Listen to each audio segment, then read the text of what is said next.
സൂക്ഷിച്ചു പോടേ.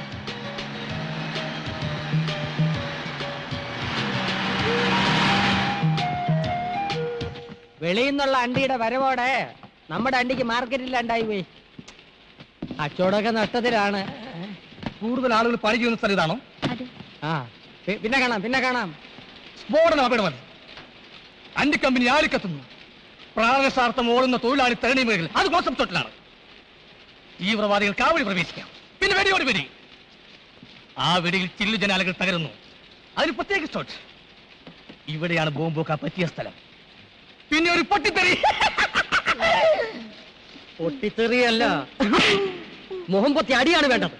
എന്റെ അണ്ടി ഫാക്ടറി ആരാടാ ബോംബ് വെക്കാൻ നിന്നോട് പറഞ്ഞത്? ആ പ്രഭാര പ്രഭുവല്ലേ പറ. ഈ കോണാങ്കട്ടി വേഷം മാറി നടന്നാൽ ഞാൻ തിരിച്ചറിയില്ലെന്ന് വിചാരിച്ചോടാ ബ്രോക്കറെ? ഞാൻ ബ്രോക്കറല്ല, പി എന്ന് വെച്ചാൽ പാഴാണ്ടി എന്നാണ് അർത്ഥം. അല്ല, വലിയ വലിയ കോടീശ്വരന്മാരുടെ കൂടെ നടക്കുന്ന സിംഗരി എന്നാണ് അർത്ഥം. ഈ നാട്ടിൽ ഞാനല്ലാതെ വേറെ ആരാടാ കോടീശ്വരൻ? അയക്കെന്തിനാണ് ഇവിടെ പണി? സിനിമ പിടിക്കുന്ന പണി. അയ്യോ, അയാളിപ്പോ എവിടെയാണ്? പുതിയൊരു ദൂരദർശൻ തുടങ്ങാൻ വേണ്ടി വന്നതാ. അപ്പൊ പഴയ ദൂരദർശനൻ സർക്കാരല്ലേ, സാമ്പത്തിക ഞെരുക്കം കാണും. എന്റെ സാറിപ്പം മഹാഭാരതം പോലുള്ള സീരിയസ് ആയി പിടിച്ചോണ്ടിരിക്കുകയാണ്. രണ്ടണ്ടി കമ്പനി മുതലാളിമാരുടെ കുടിപ്പകയുടെയും മത്സരങ്ങളുടെയും കരളലിയിപ്പിക്കുന്ന ഇടി സീരിയൽ. ഒരു മുതലാളി മണ്ടൻ, മറു മുതലാളി മരമണ്ടൻ. അവസാനം ഇരുവരും തമ്മിൽ തല്ലി കുത്തിച്ചാകുന്നു. രഹസ്യം കഥ. അവസാന ഭാഗം പിടിക്കാൻ ഉദ്ദേശിച്ച ഞാൻ ഇവിടെ വന്നത്. ഞാൻ ലൊക്കാലിറ്റി കാണാൻ വന്നതാ. പൊട്ടിത്തെറി ഇവിടെ വെച്ചാണ് ഉദ്ദേശിക്കുന്നത്. അതിന്റെ കാര്യമാണ് ഞാൻ നേരത്തെ പറഞ്ഞത്. പച്ച തെറിയേക്കണ്ടെങ്കിൽ ഇറങ്ങി പൊയ്ക്കോ. ഞാൻ ഈ സ്ഥലം സിനിമാ പടം പിടിക്കാൻ കൊടുക്കൂല. ഇല്ലെങ്കിൽ വേണ്ട, പിന്നെ ചോദിച്ചില്ല പറഞ്ഞാന്ന് പറയരുത്. ഞാൻ പോവുന്നു. എങ്ങോട്ട്?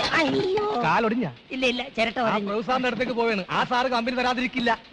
കമ്പനി തരുന്ന എന്തിനാണ് ഉറപ്പ്? എന്റെ മുതലാളിയെ പോലൊരു അവിവാഹിതനും കോടീശ്വരനുമായ ഒരുത്തനെ വളർത്തിയെടുക്കാൻ ഏത് പെമ്മക്കളുടെയും ബുദ്ധിയുള്ള തന്തമാര് ശ്രമിക്കും.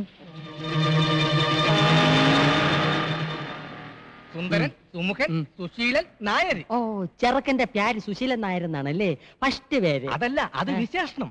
പയ്യന്റെ പേര് ബാലകൃഷ്ണ. ആരോടും പറയില്ലെങ്കിൽ ഞാൻ രഹസ്യം പറയാം. ആ പ്രഭു സാറിന്റെ മൂക്ക് വേണ്ടി ഈ മുതലാളി ആലോചിക്കാൻ എന്നെ ഏൽപ്പിച്ചിരിക്കുക. എങ്കിൽ ഞാൻ പോട്ടെ. പോകാൻ വരട്ടെ. ആ ആലോചന ക്യാൻസർ ചെയ്യും. പണ്ടേ നിന്റെ സ്വഭാവം ഇങ്ങനെയാണ്. ഏതെങ്കിലും നല്ല കേസുകൾ വരുമ്പം നീ പ്രഭുവിന് തട്ടും, പിന്നെ ഞാൻ അത് മുടക്കാൻ നടക്കണം. ഡേയ്, ഈ ചെറുക്കനെ എനിക്ക് വേണം. ആ പ്രഭാര പ്രഭു ആശിച്ചത് ഞാൻ നേടിയെടുക്കും. നീ പടം പിടിക്കുകയെ ബോംബ് വയ്ക്കുകയെ എന്തൊരു വേണേ ചെയ്തോ. വേണേ എന്റെ അണ്ടി ഫാക്ടറി മുഴുവനോടെ നീ കത്തിച്ചോ. എടേ, എനിക്ക് ആ ചെറുക്കനൊന്ന് പരിചയപ്പെടണമല്ലേ?